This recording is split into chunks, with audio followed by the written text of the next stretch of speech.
Bonjour à toutes et à tous, bienvenue dans cette nouvelle vidéo où l'on va voir les structures de données tuples, les structures de données appelées tuples. Voilà. Qu'est-ce que c'est que les tuples? Les tuples peuvent être considérés comme des types de données séquentielles, c'est-à-dire qui contiennent des éléments qui vont s'exécuter par séquence. Voilà. On avait vu ce qu'on appelle les listes. Ils font partie des structures de données. Ils se ressemblent même avec les tuples. Voilà, mais il y a quelques différences entre les deux. Par exemple, avec les listes, nous pouvons modifier des éléments, ajouter des éléments, supprimer des éléments, c'est-à-dire faire les modifications d'une manière générale. Parce que ajouter un élément dans une liste, c'est faire une modification. Supprimer aussi, c'est faire une modification. Ou bien prendre un élément spécifique et le supprimer ou bien le modifier aussi, c'est la même chose, c'est une modification. Voilà. C'est-à-dire c'est quelque chose qui peut être dynamique, quoi. Voilà, qui peut être mutable, alors que ce n'est pas le cas avec les tuples. Les tuples ne sont pas mutables. Voilà, quand on crée un tuple, voilà, ça reste statique. Voilà. Aussi, au niveau du syntaxe, il y a un peu de différence. On écrit des tuples avec des virgules comme ça. Non, des parenthèses autant pour moi. Et des listes avec ce qu'on appelle les crochets. Voilà, aussi au niveau de la rapidité, je pense bien que logiquement, que les tuples sont beaucoup plus rapides parce que ce sont des données qui vont rester statiques, c'est-à-dire on ne peut pas avoir, comment on appelle, faire des modifications, voilà, comme je l'ai dit au début. Donc, pour essayer de récupérer les données qui se trouvent dans les tuples, ça sera beaucoup plus facile par rapport à des données qui se trouvent dans des listes qui, voilà, qui peuvent être, voilà, mutables, voilà, j'en passe. En général, on utilise les tuples pour ce qu'on appelle, pour représenter bon, des points ou bien, voilà. Supposons que vous voulez faire des représentations, je sais pas, cartographiques ou je sais pas quoi. Par exemple, d'un pays, ou bien le Sénégal, ou bien, je sais pas, le Maroc, ou bien la Côte d'Ivoire. Ça dépend de vous. Un exemple, vous allez mettre la longitude et la latitude. Voilà, ce sont des données qui vont rester fixes parce que ça ne va pas changer, quoi. Voilà, les coordonnées d'un pays. Voilà. On l'utilise pour ce genre de logiciel, par exemple, ou bien ce genre de programme, si vous voulez créer ce type de programme spécifique. Voilà.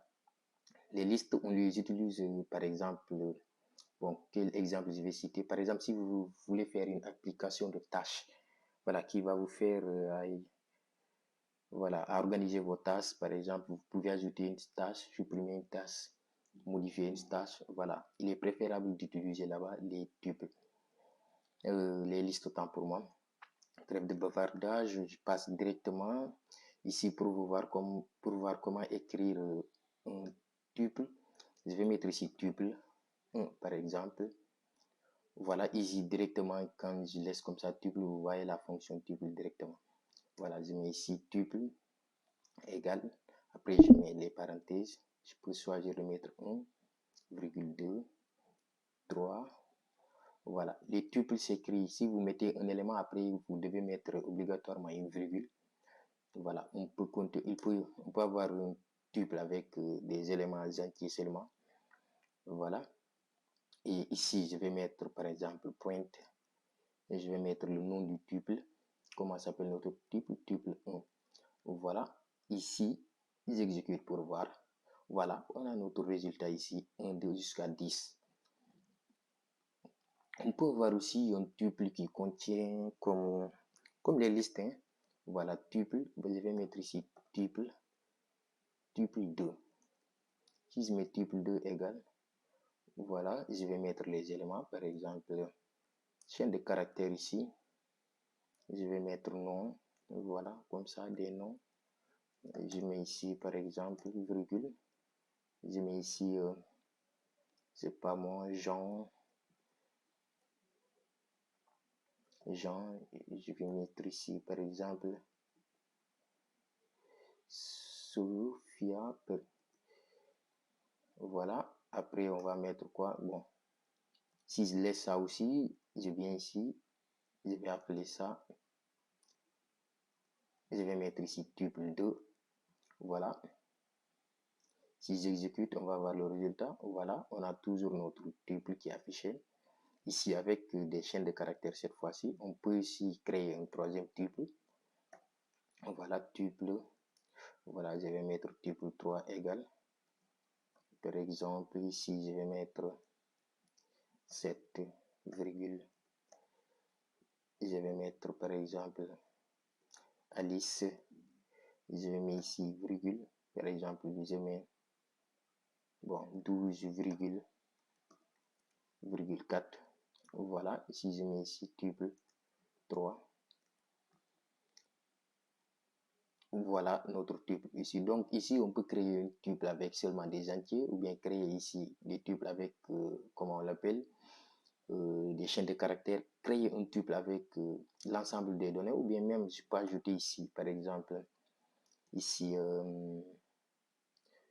true. Je vais mettre ici true. Voilà.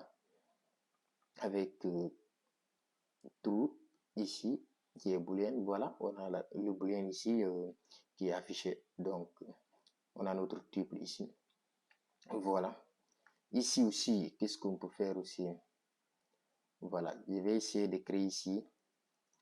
Par exemple, je vais mettre tuple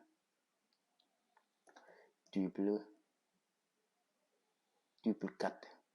Bon, égal, par exemple, tuple. Je vais mettre ici la fonction tuple, par exemple. Voilà, je vais créer avec la fonction tuple. On peut créer notre tuple de cette manière. Je vais mettre ici 2, 3, mettre par exemple Amadou. Voilà. Voilà, je laisse ça comme ça. Attendez, je vais essayer de voir maintenant. Je mets ici 4. Voilà, on a notre tuple 4. On exécute, on va voir. Voilà, on nous dit erreur de syntaxe. Où est-ce qu'on a mis? On a fait une erreur. Erreur. Attendez. L'argument 3 ici. Attendez, je vais mettre ici 3. Voilà. Tuple. Notre ligne 6.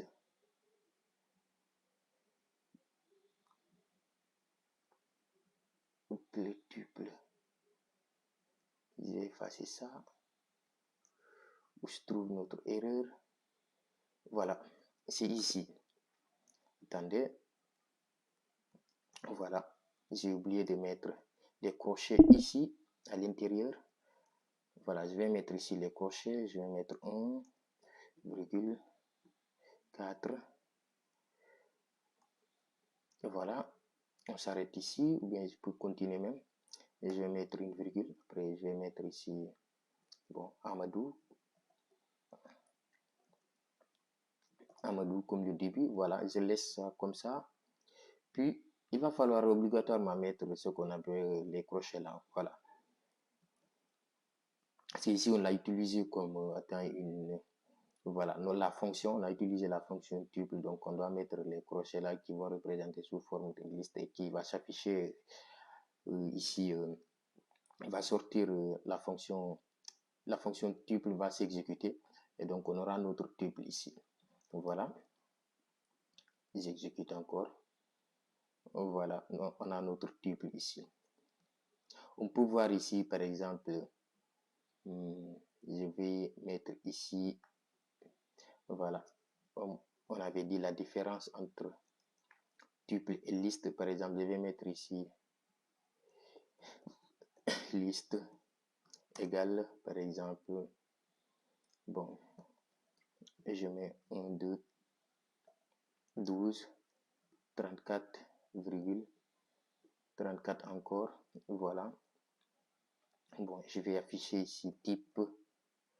Je mets ici le type. Après, je mets ici, voilà.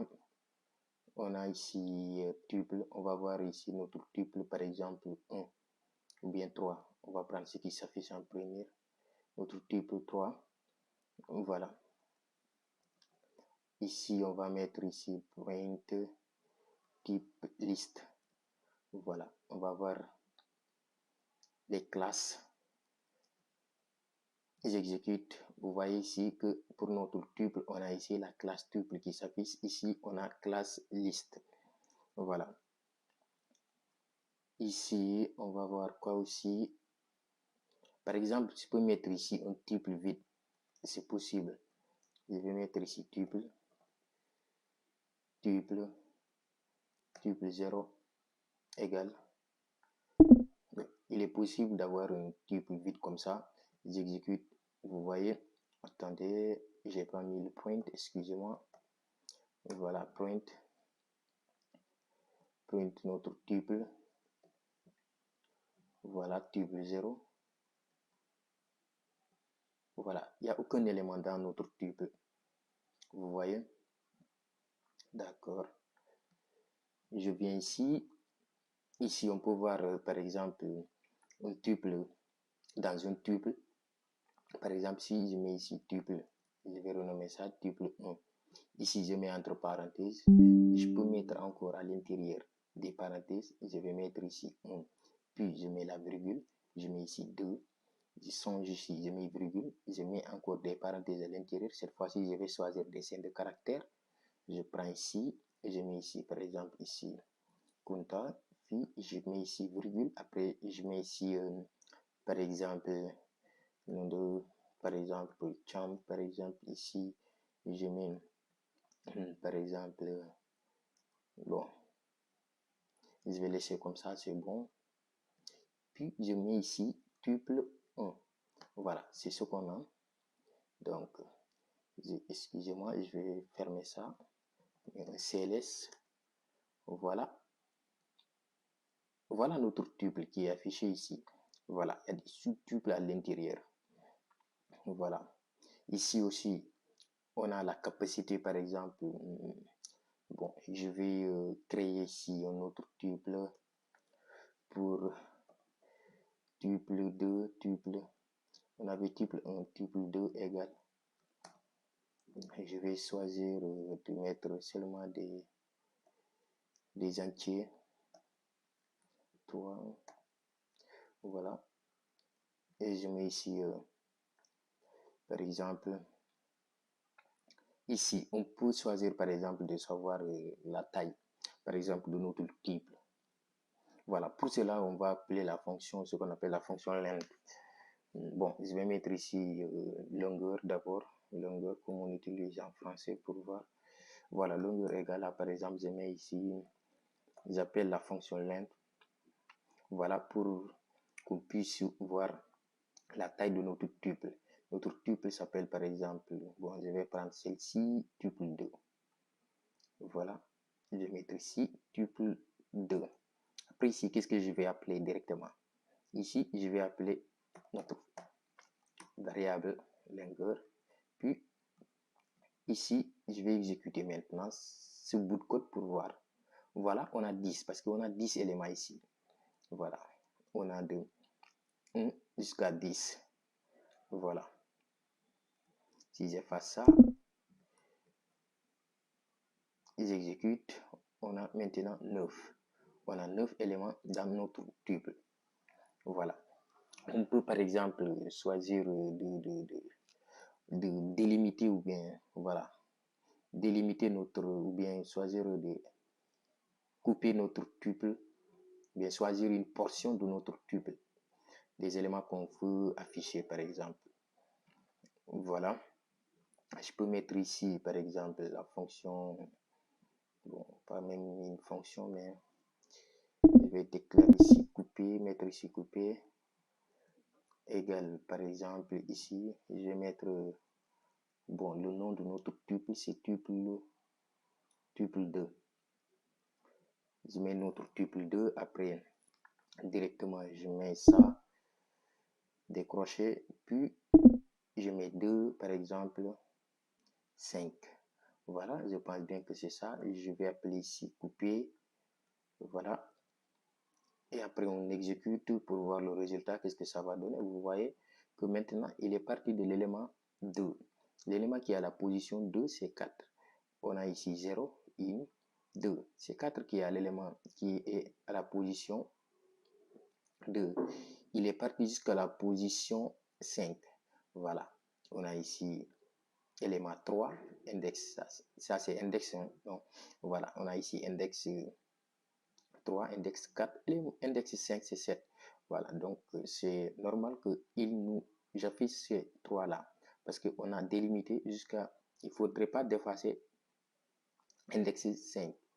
Voilà, il ne faudrait pas même, autant pour moi, arriver là-bas même.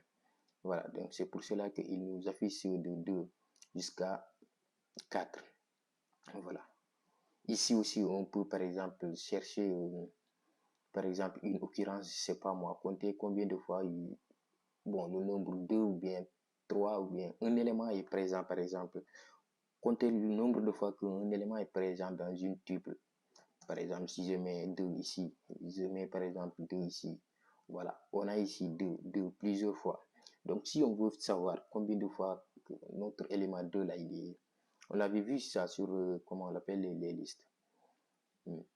Combien de fois notre élément là est présent ici.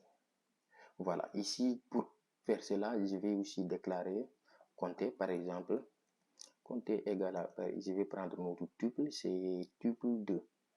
Voilà, je mets ici tuple 2.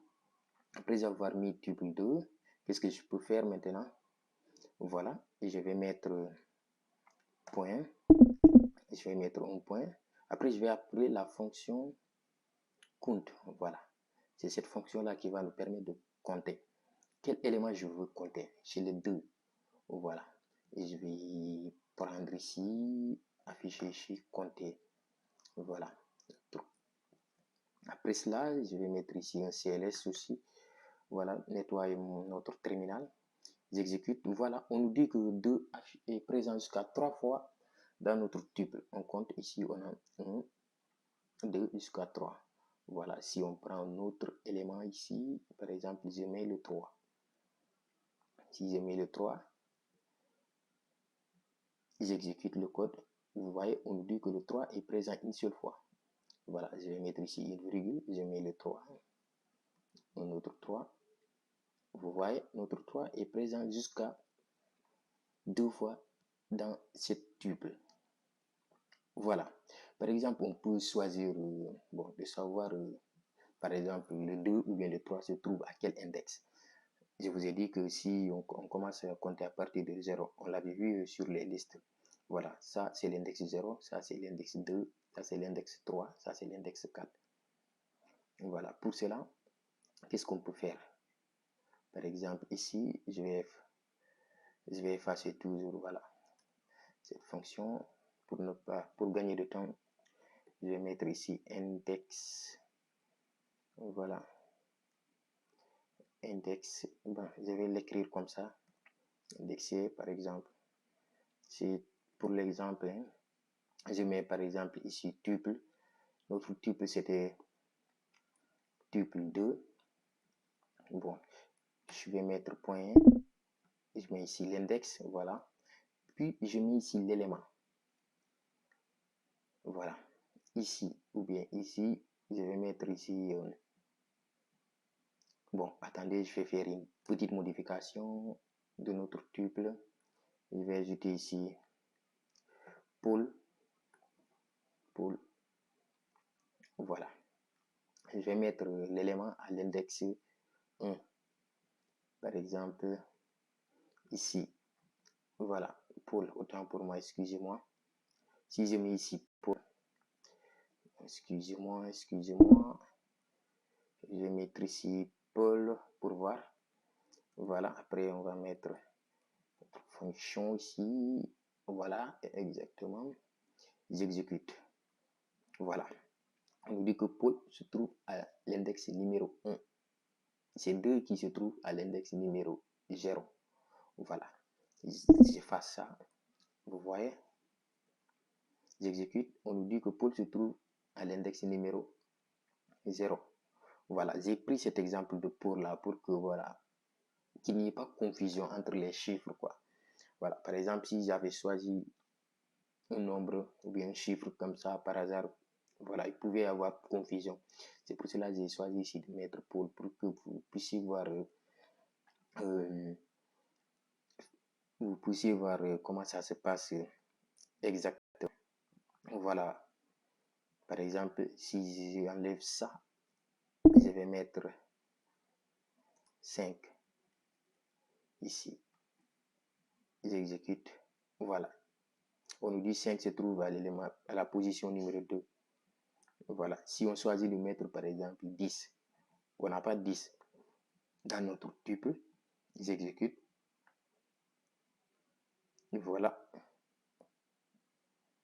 Attendez.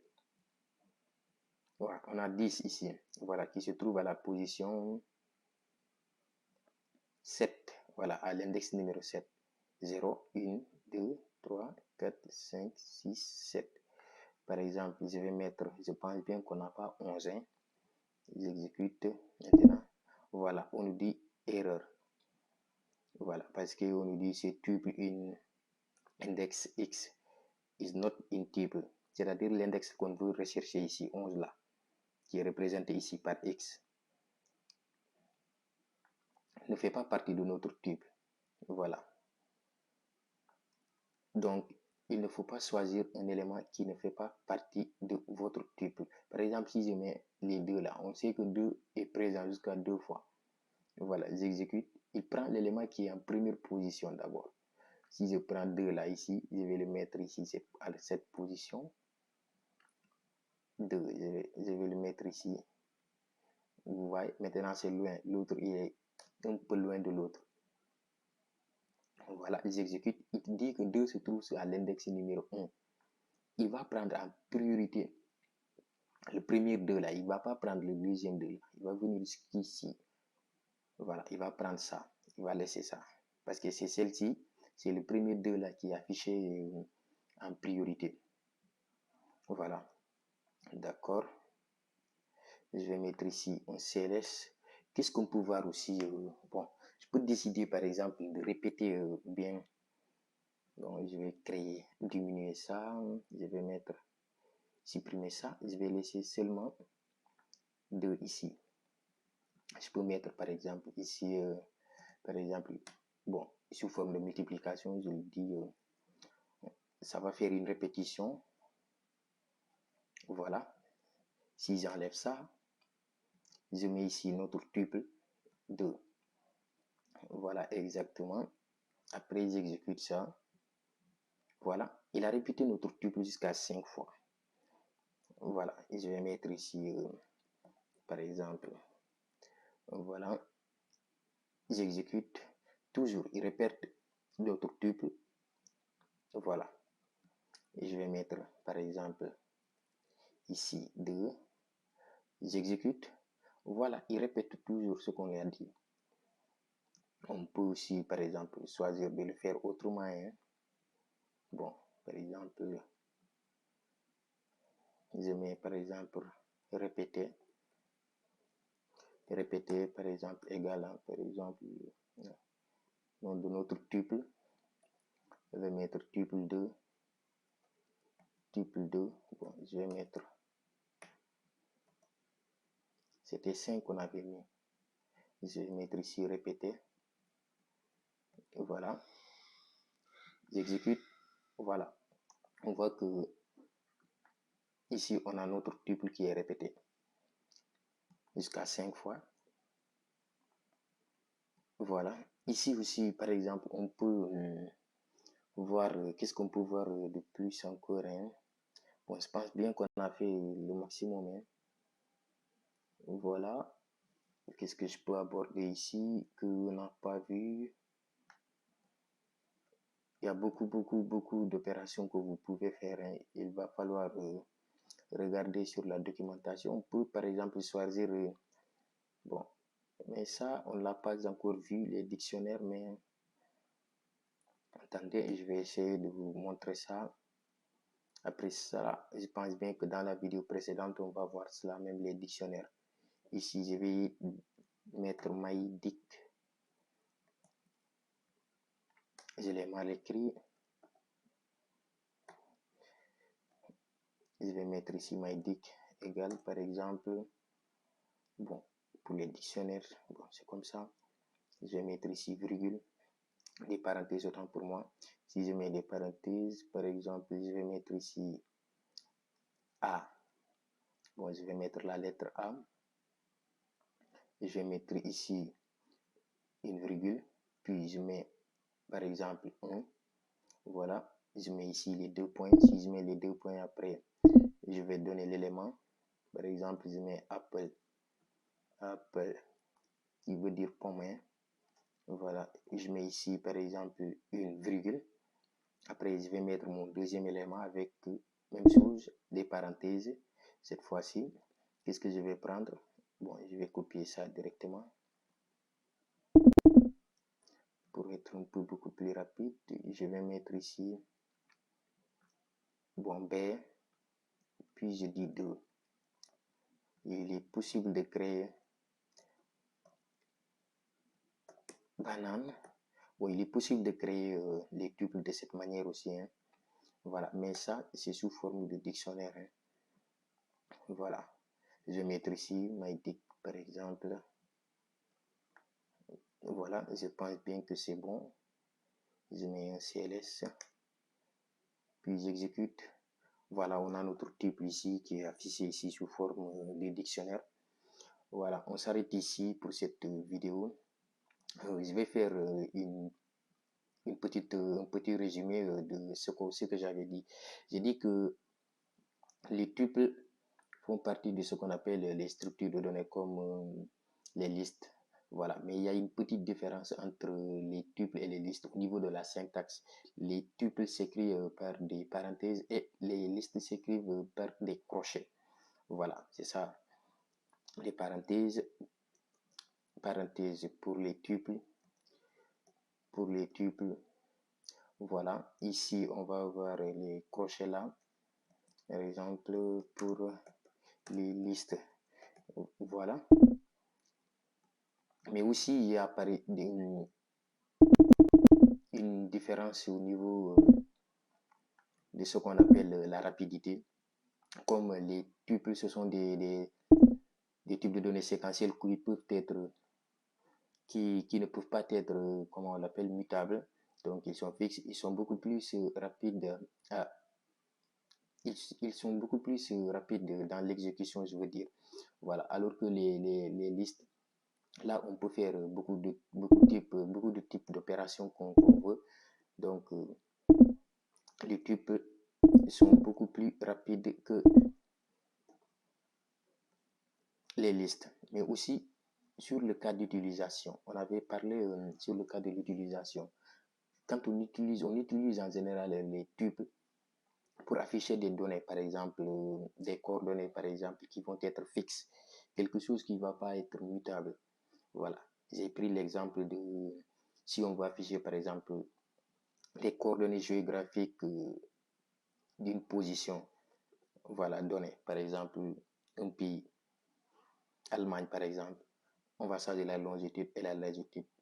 Voilà. Si, par exemple, on veut faire un logiciel qui va nous permettre d'afficher, par exemple, ou bien de gérer nos tâches, il est préférable d'utiliser des listes, les listes qui vont permettre de muter notre par exemple, comment on l'appelle, nos données, par exemple, parce que dans les listes, on peut faire ce qu'on appelle les modifications, ajouter, supprimer. C'est la même chose que l'on voit dans les tâches. Voilà, les logiciels de gestion des tâches. On peut ajouter une tâche, supprimer une tâche, voilà, modifier ou bien changer beaucoup de choses, quoi. Voilà, on s'arrête ici pour cette vidéo. On se donne rendez-vous dans une prochaine vidéo. Je pense bien qu'on va parler des dictionnaires, Inch'Allah. Voilà, merci d'avoir suivi cette vidéo. N'oubliez pas de vous abonner et de laisser une petite pouce bleu. Voilà, à très bientôt.